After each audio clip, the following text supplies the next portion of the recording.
100 200 400 مار دینا تو کوئی ایشو ہی نہیں ہے. اگر ہیومن واچ جو ہے اور ایمنسٹی انٹرنیشنل یا یورپی یونین اور اگر امریکہ کوئی بکواس کر رہا ہے, چیخ رہا ہے کہ آپ نے ہیومن رائٹس کی وائلیشن کی ہے, تو ہو کیئرز کہ اسرائیل نے جو کیا کوئی کچھ نہیں کر سکا. جنگ بندی ہو چکی ہے مگر روز پھر بھی 10-12 مارے جاتے ہیں, کوئی روک سکا؟ تو پاکستان جیسے ملکوں میں کون روک سکتا ہے جہاں کوئی نظام ہی نہیں ہے؟ اور جو نظام تھا وہ مکمل ننگا ہو گیا کشمیر کے الیکشن کے بعد, جس میں پیپلز پارٹی, مسلم لیگ نون سے لے کر مولانا فضل الرحمان جو بھی الیکشن میں شامل تھے, ثابت ہو گیا کہ یہ بھی فوجی جو ریاستی نظام ہے, یہ سیاست, یہ جمہوریت اسی نظام کا ایک حصہ تھی. اچھا پھر غور سے دیکھ لیں, ہم باتوں کو, معاملات کو دبا دیتے ہیں. ذوالفقار علی بھٹو کہاں سے نکلے؟ ایوب خان کی گود سے آئے. پیپلز پارٹی بنائی کس کے ساتھ مل کر, کس کے ساتھ مل کر الیکشن لڑا؟ یحییٰ خان کے ساتھ. ان کے ساتھ کھڑے رہے. بنگال بنا وہ جس طرح بنا آپ کے سامنے ہے, جو اس پہ میں کوئی بحث نہیں کروں گا. پھر ضیاء الحق نے نواز شریف کو پیدا کیا, مسلم لیگ نون کو پیدا کیا, اور قاف کو پیدا کیا, جنیجو کو پیدا کیا. پھر ایک سلسلہ لامتناہی ہے. پھر لیٹ 90s میں کہیے مڈ 90s میں عمران خان کو پیدا کیا گیا, اور ان سے ہی لڑائی ہوتی ہے, انہیں ہی واپس لایا جاتا ہے, انہیں ہی پھانسیاں دی جاتی ہیں, انہیں جیلوں میں ڈالا جاتا ہے, اور پھر ان سے صلح ہو جاتی ہے. ایک بھٹو تھا جو پھانسی چڑھ گیا, اس کی تفصیل میں نہیں جاؤں گا. میری ذاتی رائے ہے کہ اس وقت پھانسی یوں ہو گئی کہ بھٹو کو بھی کچھ غلط فہمیاں تھیں, میڈیا تھا نہیں, اور خطے میں ایک بڑی جنگ کی تیاریاں شروع ہو چکی تھیں. تو سب نے اپنا اپنا کام کر لیا, اپنے اپنے معاملات نپٹا لیے. نواز شریف 2 بار جا کے آ چکے ہیں نا, وہی لے کر آئے تھے نا. یا عمران خان آج جیل میں ہے, لایا کون تھا؟ یہ ٹھیک ہے کہ بڑی اویئرنیس دی عمران خان نے. یہ جو آج عمران خان کے لوگ مخالفت کرتے ہیں یا عمران خان کرتے ہیں, وہ تو ڈائریکٹ یہ کہتے ہیں نا کہ جی ہم, جنہوں نے ہمیں انڈر کیا ہے, جنہوں نے ہمیں تخت سے اتارا ہے, ہم انہی سے مذاکرات کریں گے. میں نہیں کہتا کہ عمران خان ان سے دوبارہ ویسی ہی پہلے جیسی صلح کر کے لوٹ کا آ کے, مگر جو 3.5 سال کا دور ہے ایک ہی پیج پہ نظر آتے تھے نا, جیسے آج یہ حکومت نظر آتی ہے یا اس سے پہلے والی نظر آتی ہے. آپ نوٹ کریں یہ سارے لوگ انہی کے پیدا کردہ ہیں, اسی انتظام کا حصہ ہیں. اور عمران خان اس وقت میں کہوں گا کہ ایک کامیاب بزنس فرنچائز ہے. پورے ملک میں کوئی سیاست نہیں ہے جسے دیکھو پی ٹی آئی کا لیڈر بنا ہوا ہے اور ایک دوسرے کے خلاف گن اچھالا جا رہا ہے کہ گن اچھالیں گے, تنقید کریں گے, نگیٹو باتیں کریں گے تو نمبر بنیں گے, اور بیجا ہوگی, ہپے ہرے ہوگی, تالیاں بجیں گی, اور اتنی شہرت ملے گی. جو ڈپریس معاشرے ہوتے ہیں وہاں نگیٹو گفتگو کرنے کا فائدہ یہ ہوتا ہے کہ لوگ اس سے سنتے ہیں, کیونکہ 90% میں 95% میں بلکہ کہیے بولنے کی جرت نہیں ہوتی ہے, ہمت نہیں ہوتی ہے, حالات نہیں ہوتے ہیں, ان کی ضرورتیں, مجبوریاں, تقاضے انہیں بولنے سے, سوال کرنے سے, اس رد عمل دینے سے روکتے ہیں. تو جب کوئی ان جیسا بولتا ہے جو ان کے سینوں میں ہوتا ہے تو وہ خوش ہوتے ہیں, وہ تالیاں بجاتے ہیں. تو عمران خان کی سیاست جو ہے ان کا اندر رہنا ایک پوری فرنچائز بن چکا ہے. آپ یہ دیکھیں کوہرام میں بپا ہے کہ عدالت ایم پی اے کیوں نہیں آئے, ایم این اے کیوں نہیں آئے, وکلا کیوں باہر نہیں نکلے. امین گنڈا پور کے بعد سہیل آفریدی بھی فوج سے مل گیا, اسے کور کمانڈر نے ٹائم دیا اور سیکٹر کمانڈر نے اسے دھمکی دی کہ اگر تم نے لانگ مارچ کے حوالے سے جلسے سے پہلے کہا کہ اگر تم نے کوئی اعلان کیا, کوئی ایسی ڈیٹ دی تو تمہیں اتار دیا جائے گا. وہ متی اللہ جان نے ایک بڑا خوبصورت جملہ کہا ہے کہ یہ پورا ملک سیکٹر کمانڈر چلا رہے ہیں, جگہ جگہ ہر شہر کا سیکٹر کمانڈر ہے, ہر صوبے کا ایک سیکٹر کمانڈر ہے, اور ہر ٹیریٹوری کا ایک سیکٹر کمانڈر ہے. وہ گلگل بلتستان کا بھی ہے, کشمیر کا بھی ہے, اور جہاں جہاں, اور بریگیڈیئر کے عہدے کا ہوتا ہے, 19 گریڈ کا ہوتا ہے, مگر وہ وزیر اعلیٰ کا گریبان پکڑ سکتا ہے, وہ جسے چاہے ٹھڈے پہ رکھ سکتا ہے, کیونکہ یہ سارا انتظام ان کا ہے. اب یہ کہنا کہ لوگ نہیں نکلتے, ایم پی ایم این اے بک جاتے ہیں, تو سب سے پہلے تو یہ دیکھنا ہے, کوئی پوچھے ان سیاست دانوں سے کہ تم نے کتنی قربانیاں اور کتنا جمہوری ورک دیکھ کر تم نے لوگوں کو ٹکٹ دیے تھے. میں کسی ایک پارٹی کی بات نہیں کرتا,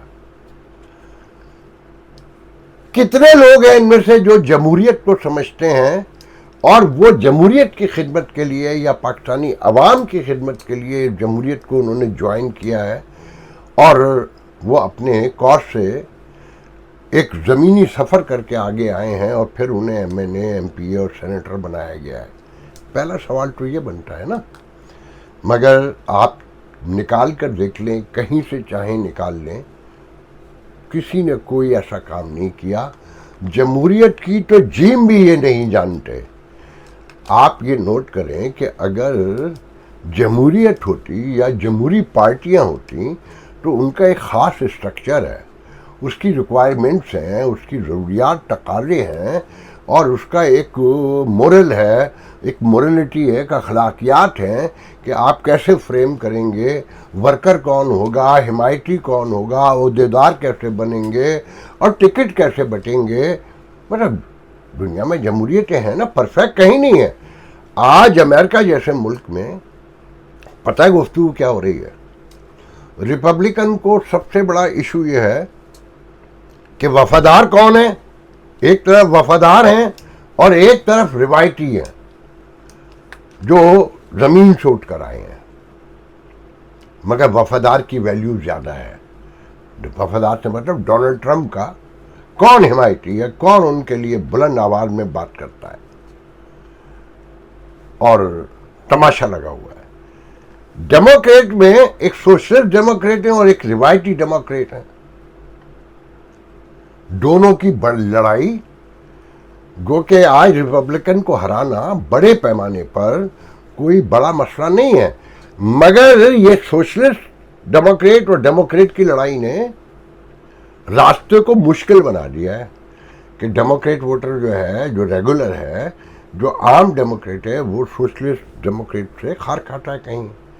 اور عبدالسید کی پرائمری میں یہ بات سامنے آ چکی ہے اور اس کو ایشو بنایا جا رہا ہے. ایسے ریپبلکن میں وفادار اور نان وفادار کی بحث ہے اور وہ ایشو کھڑا ہوا ہے. دونوں پارٹیاں اپنے اپنے مسائل کا شکار ہیں. اچھا, جمہوریت میں ہوتا ہے کہیں سیٹلمنٹ ہو جائے گا, مگر یہاں ریاستی ادارے تو کام کر رہے ہیں نا. تبدیلی آئی ہے کسی پیمانے پر, مسائل پیدا ہوئے ہیں, مگر ابھی یہ نہیں کہہ سکتے خدا نخواستہ کہ ادارے ٹوٹ گئے ہیں اور عدالتوں نے انصاف دینا بند کر دیا ہے. جیسے حامد خان بتا رہے تھے, پاکستان میں اب وکیل کی ضرورت نہیں ہے, ٹاؤٹ لے کر جاتے ہیں. اور انہوں نے ایک دو بڑے وکلا کے نام کوٹ کیے کہ جو پرو اسٹیبلشمنٹ بھی ہیں مگر مجبور ہو کر کورٹ میں ٹاؤٹ ساتھ لے کر گئے, کہنے کہ میں تو شکل دکھانے آیا ہوں, آرگومنٹ تو یہ کریں گے, کیونکہ وہ جج کے قریب ہے, وہ اسٹیبلشمنٹ کے قریب ہے. اور اب لوگ وکلا نہیں کرتے, ٹاؤٹ ڈھونڈتے ہیں پاکستان میں. اب ایک ایسے معاشرے میں, ایک ایسی سوسائٹی میں آپ سمجھتے ہیں کہ کوئی پراسپیرٹی, کوئی پیس ممکن ہے؟ مطلب اس فوج نے جو کیا ہے کہ جس طرح لوگوں کو بانٹا ہے, تقسیم کیا ہے, کہ جس طرح مارا ہے کشمیر میں, جیسے بے دردی سے مارا ہے, اور آج تک نیٹ بند ہے, ٹیلی فون بند ہے, اور الیکشن ہو رہے ہیں. اب میں آپ کو ایک ویڈیو دکھاتا ہوں. آپ انجوائے کریں گے کہ صورتحال کیا کر دی گئی ہے۔ آزاد کشمیر کے دیگر اضلاع کی طرح باغ آزاد کشمیر میں زندگی معمول کے مطابق رواں دواں ہے۔ باغ میں کاروباری سرگرمیاں اپنے عروج پر ہیں اور سڑکوں پر ٹریفک کی روانی بھی جاری ہے۔ ضلع باغ میں تمام چھوٹی بڑی مارکیٹیں اور تجارتی مراکز کھلے ہیں اور عوام کا رش نظر آ رہا ہے۔ باغ کے مقامی افراد معمول کے مطابق بازاروں میں خرید و فروخت میں مصروف ہیں۔ ضلع باغ کے غیور اور باشعور العوام نے نام نہاد احتجاجی کال کو یکسر مسترد کر دیا ہے۔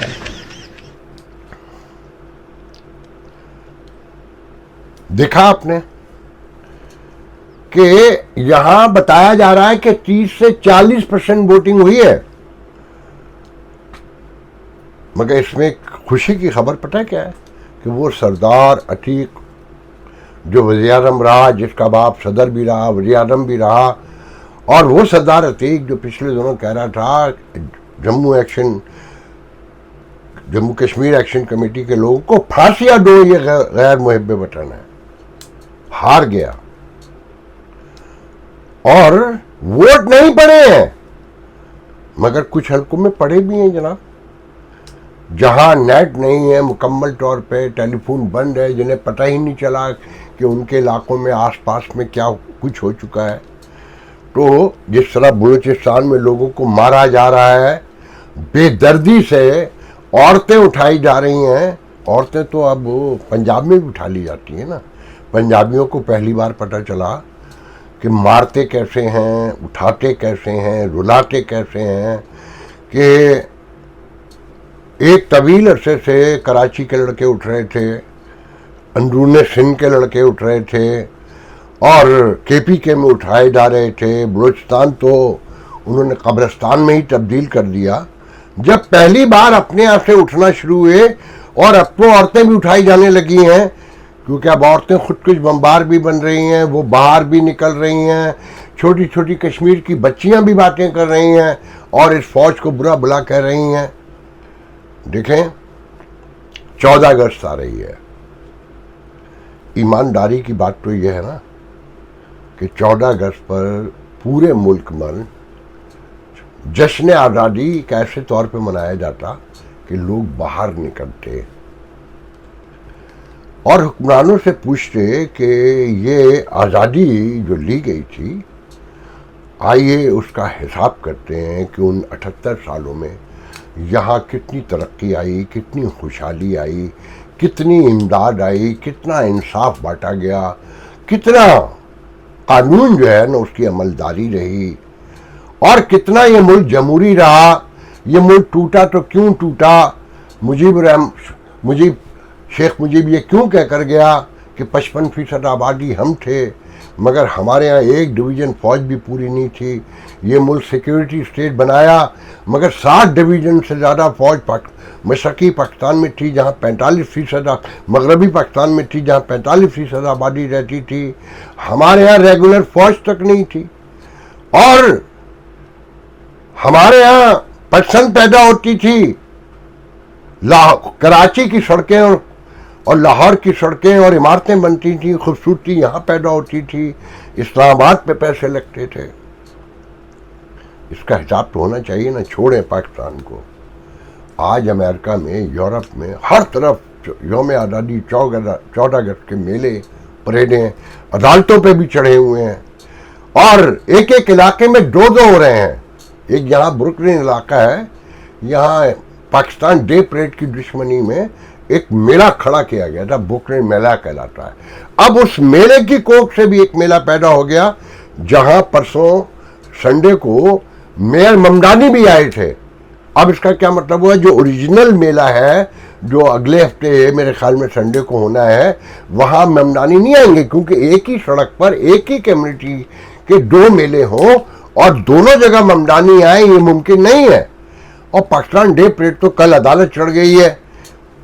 میرا نہیں خیال ہے کہ اگر ہوگی بھی، ہوگی یقیناً، جن کے پاس پرمٹ ہے، اچھا انہیں صرف پریڈ کے نام پر اسٹیج سجانا ہے، پٹیاں لگانی ہیں جسے پٹا کہا جاتا ہے، اور اپنے نامود و نمائش کے لیے ویڈیو بنانے، انہیں کوئی مطلب نہیں ہے کہ کتنی توہین ہو چکی ہے۔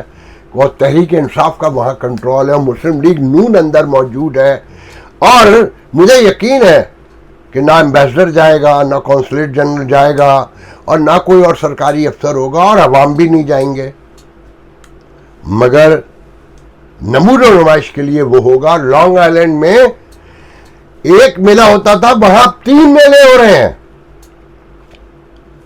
اس سے کیا ثابت ہوتا ہے؟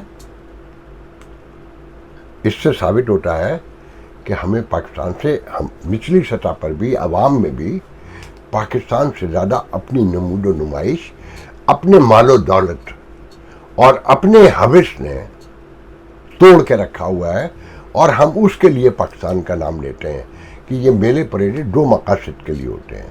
اس میں کچھ لوگ پیسے بنانا چاہتے ہیں، کچھ لوگ نامود و نمود حاصل کرنا چاہتے ہیں۔ گو کہ تقاضا تو اس وقت یہ تھا نا کہ چھوڑے پاکستان کو۔ امریکہ جیسے ملک میں، یورپ میں تو 78 سال گزرنے پر یوم آزادی پاکستان کے نام پر سنجیدہ سیمینار ہوتے، کسی کو گالی نہ دی جاتی، کسی کو تنقید کا نشانہ نہ بنایا جاتا، مگر یہ سوالات تو اٹھ سکتے تھے نا کہ ان 78 سالوں میں ہم نے کیا کمایا، کیا کھویا، کیا نقصان کیا، کیا پچھتاوا ہے اور کیا پرائیڈ ہے ہمارے پاس۔ کسی ایک جگہ بھی آپ کو ایسا کچھ ہوتے ہوئے نہیں نظر آئے گا۔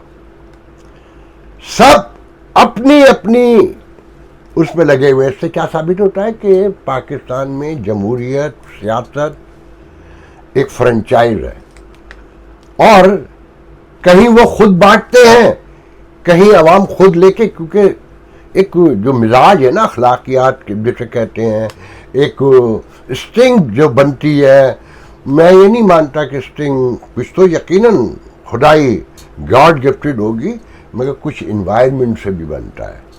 نیچر میں کہیں جو تبدیلیاں آتی ہیں نیچر کے اس سے ہی آتی ہیں نا، انوائرمنٹ سے ہی آتی ہیں، یا ہوتی ہیں پہلے سے موجود بھی اگر ہوں تو انوائرمنٹ سے ہی ہوتی ہیں نا، کہ انسان قبیلوں میں پیدا ہوئے ہیں، انسان جو ہے ایک دوسرے سے لرن کرتے ہیں، سیکھتے ہیں۔ وہ کہتے ہیں کہ باپ پہ پوت، پتا پہ گھوڑا، کچھ نہیں تو تھوڑا تھوڑا۔ تو بات یہ ہے کہ اب یہ ایک ایسی قوم بن چکی ہے، یہ ملک جو ہے، یہ معاشرہ پاکستان جسے کہتے ہیں، کہ اس میں سیاست، جمہوریت، اس میں حساسیت، اس میں انسانیت، اس میں ایک دوسرے کے لیے درد مندی، احساس، محبت، یہ صرف افسانوی باتیں ہیں، نمود و نمائش دکھانے کے لیے ہیں، یہ صرف اپنا فائدہ تلاش کرنے کے لیے ہیں۔ اس کے علاوہ اب یہ کچھ بھی نہیں ہے۔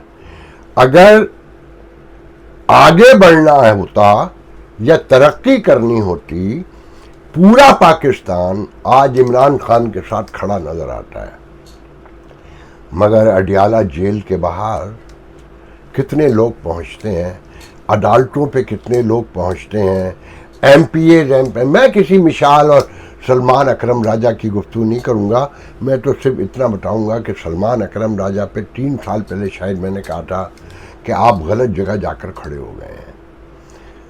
آپ کا مقام، آپ کا رتبہ، آپ کی ایکسپرٹیز، آپ کی نالج، آپ کا کریکٹر، یہاں آپ کو فٹ نہیں ہونے دے گا۔ اب مشال جیسی چھوٹی سی عورت جسے خان صاحب نے سینیٹر بنا دیا، وہ جو لہجہ اور زبان استعمال سلمان اکرم راجہ کے لیے کرتی ہے، کیا کوئی پڑھا لکھا آدمی سوچ بھی سکتا ہے وہ لہجہ، وہ زبان اور وہ الزامات لگانا؟ مگر بات ساری کیا ہے کہ بس یہ ذہن میں رکھیں کہ یہ سب کچھ فرنچائز ہے، سب اپنی اپنی دکانداری کر رہے ہیں۔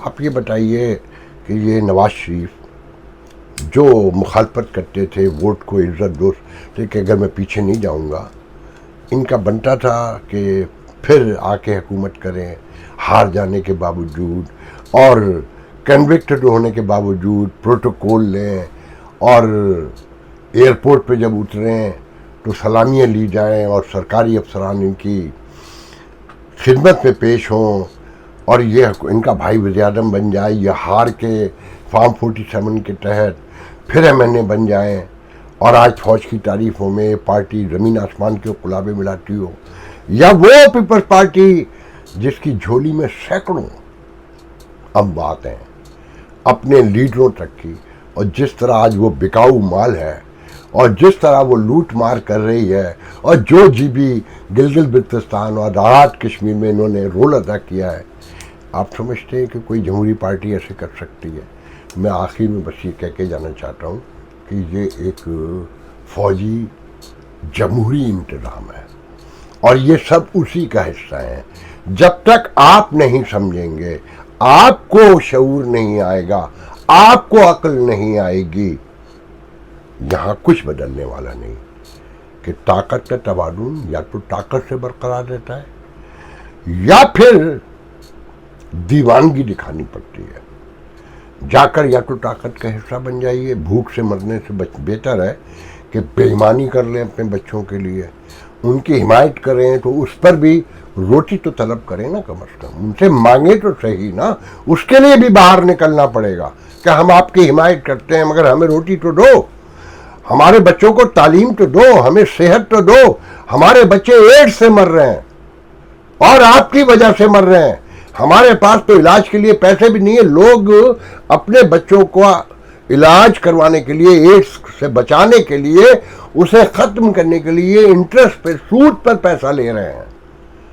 آپ انہی کی حمایت کریں مگر ان کے لیے، اس کے لیے بھی باہر نکلیں، ان سے کوئی مطالبہ تو کریں یا پھر ہم جیسی دیوانگی اختیار کریں اور کہیں کہ نہیں ہمیں آپ منظور نہیں ہے. دنیا کچھ نہیں کرے گی آپ کے لیے. اگر دنیا نے کرنا ہوتا تو وہ پہلے غزہ میں کرتی، اس سے پہلے دنیا کے بڑے سالے آتے. میں نے مثال دی تھی نا کہ وائلڈ اینیمل، کہ اسے آپ مینٹین کر سکتے ہیں، سدھار نہیں سکتے. یہ جو فوجیں ہوتی ہیں دنیا میں، یہ وائلڈ اینیمل ہی ہوتی ہیں. ان کا تھاٹ پروسیس، ان کی ٹریننگ، ان کا انوائرمنٹ سب جنگ کے لیے ہوتا ہے نا.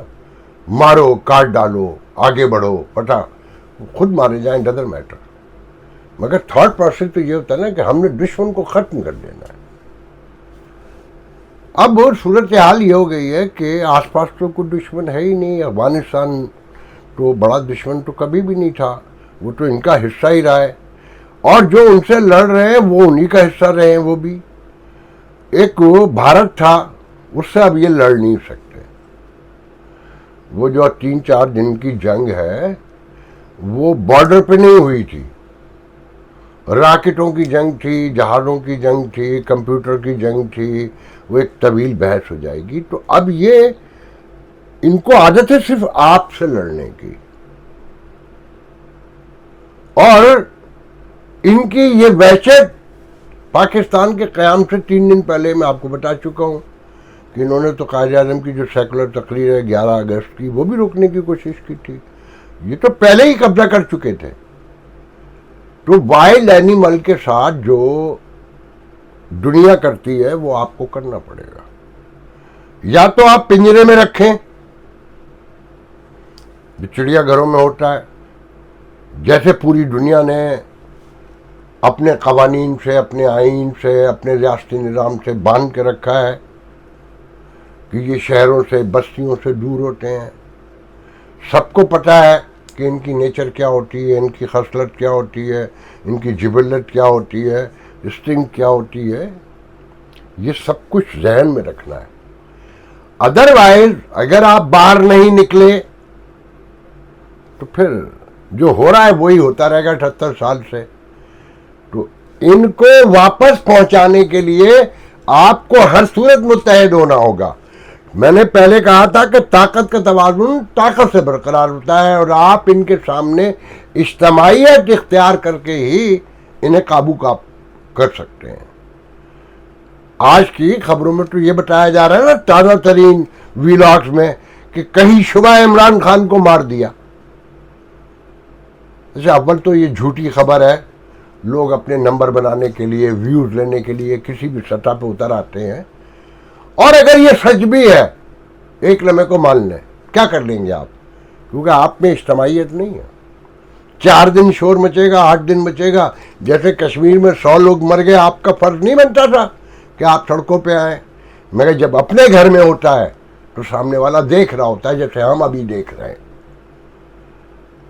اور ایک دو کے نکلنے سے نہیں ہوگا کہ جی ایچ کیو کے باہر جا کے جو ابھی دکھایا جا رہا ہے، بتایا جا رہا ہے کہ فائرنگ کی، اس کو مار دیا گیا، اور پی ٹی آئی نے کہہ دیا کہ ہمارا اس سے کوئی لینا دینا نہیں ہے، کوئی تعلق نہیں ہے. اس طرح کے واقعات یہ تو باہر ہوا ہے نا جی ایچ کیو کے انڈر ادارے میں ہر دوسرے چوتھے دن ہو رہے ہیں. مگر یہ کامیاب جب ہوگا جب آپ سارے اجتماعیت اختیار کریں گے. وائلڈ اینیمل کو قابو کرنے کا دنیا میں ایک ہی طریقہ بتایا گیا ہے کہ آپ ٹرینڈ ہوں پہلے اور اسے پنجرے کی طرف لے کر جائیں. اگر آپ ٹرینڈ نہیں ہیں، آپ کو پتہ نہیں ہے کہ وائلڈ اینیمل کو کیسے قابو کرنا ہے، تو آپ پھر اس کا شکار ہی بنیں گے. مجھے آج کے لیے اجازت دیجیے، انشاءاللہ کل گفتگو ہوگی. اللہ حافظ.